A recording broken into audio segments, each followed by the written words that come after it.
खौफनाक हत्याकांड, प्यार, धोखा और अंधविश्वास की सच्ची कहानी।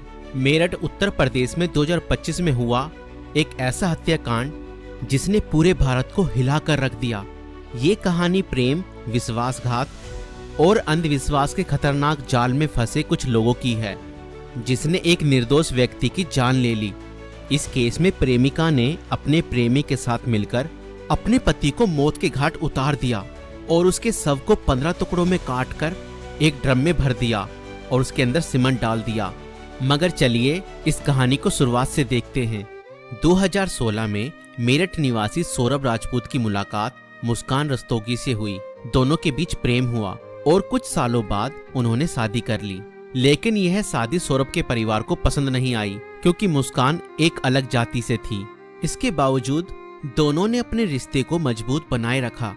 सौरभ मर्चेंट नेवी में जॉब करते थे और लंदन में पोस्टेड थे।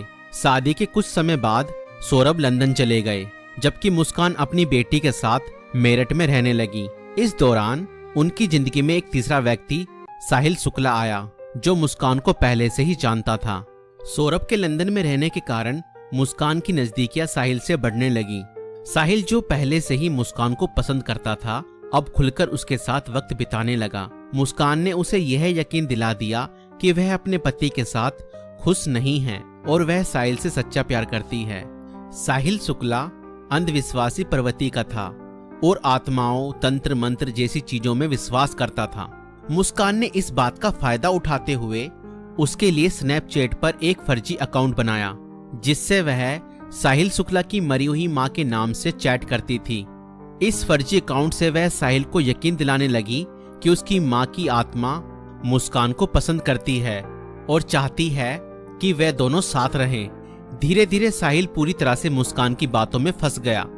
मुस्कान ने उसे यह विश्वास दिलाया कि अगर वह उसके पति सौरभ को रास्ते से हटा दे तो वो दोनों एक साथ रह सकते हैं। साहिल अब पूरी तरह से मुस्कान के इशारों पर नाचने लगा था। मुस्कान और साहिल ने मिलकर सौरभ को मारने की साजिश रची। 4 मार्च 2025 को जब सौरभ लंदन से मेरठ अपनी पत्नी और बेटी से मिलने आया, तब मुस्कान ने सौरभ की फेवरेट सब्जी कोफ्तों में बेहोशी की दवाई मिलाकर खिला दी।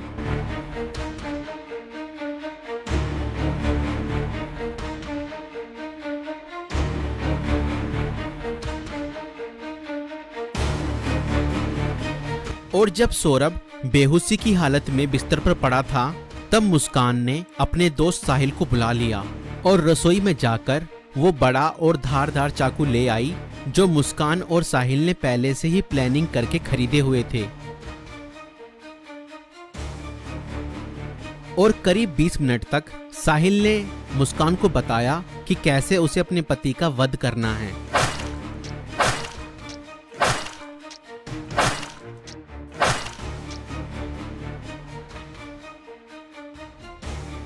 और फिर उसके बाद मुस्कान और साहिल ने सोते हुए सौरभ पर हमला किया और उसके हृदय पर 3 बार वार किए।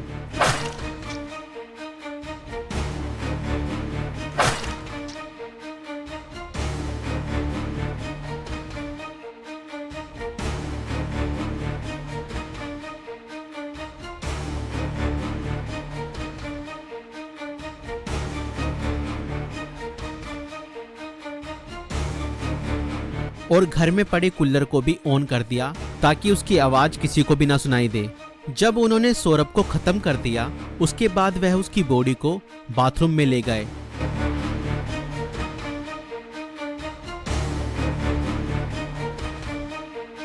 और उसके शरीर को 15 टुकड़ों में बांट दिया। सौरभ को खत्म करने के बाद उन्हें इस बात की चिंता हुई कि अगर सब बरामद हो गया तो पुलिस उन तक जरूर पहुंच जाएगी। इसलिए उन्होंने सबको ठिकाने लगाने की योजना बनाई और मुस्कान बाजार जाकर एक प्लास्टिक का ड्रम खरीद लाई।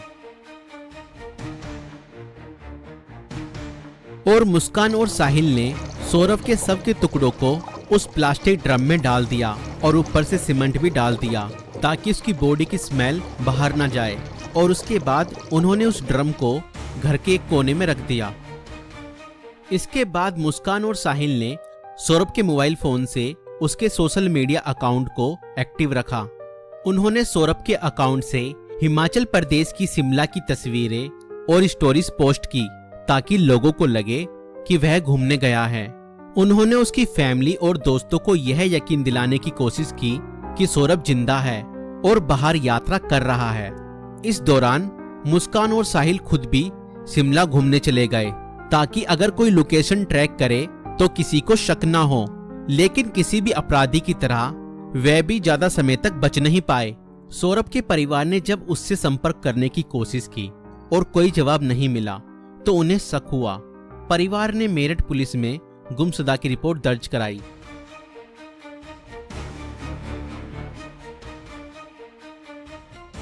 और इसी बीच मुस्कान ने अपने माता पिता को बताया कि शायद सौरभ का मर्डर हुआ है और उसके घर वालों ने ही उसका मर्डर किया है। मगर मुस्कान के पिता ने कहा, नहीं बेटा, किसी के भी घर वाले कितना ही नाराज हो जाएं तो भी ऐसा कदम अपने बेटे के लिए नहीं उठा सकते। बेटा मुझे सच सच बताओ, सौरभ कहाँ है? मुझे सच्चाई बताओ, मैं किसी से कुछ नहीं कहूँगा। और तब मुस्कान ने अपने पिता को बताया कि उसने और साहिल ने मिलकर सौरभ को खत्म कर दिया है। और इतना सुनते ही मुस्कान के पिता ने पुलिस को सारी खबर बता दी।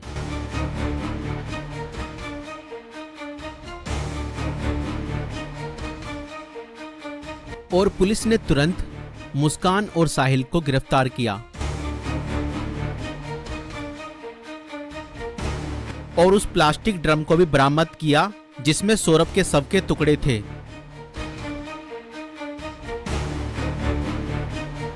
उस प्लास्टिक ड्रम को काटा गया और सौरभ के शरीर के टुकड़ों को बरामद किया गया।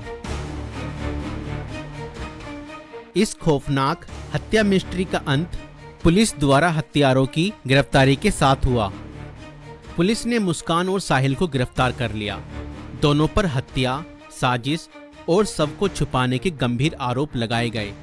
दोस्तों, ये घटना हमें यह सिखाती है कि अंधविश्वास का अंजाम बहुत बुरा और भयानक होता है। साहिल ने अपनी मां की आत्मा के नाम पर बनाए गए एक फर्जी अकाउंट पर भरोसा किया और हत्या जैसा अपराध कर दिया। और गलत संबंध और रिश्तों का अंजाम बहुत बुरा ही होता है।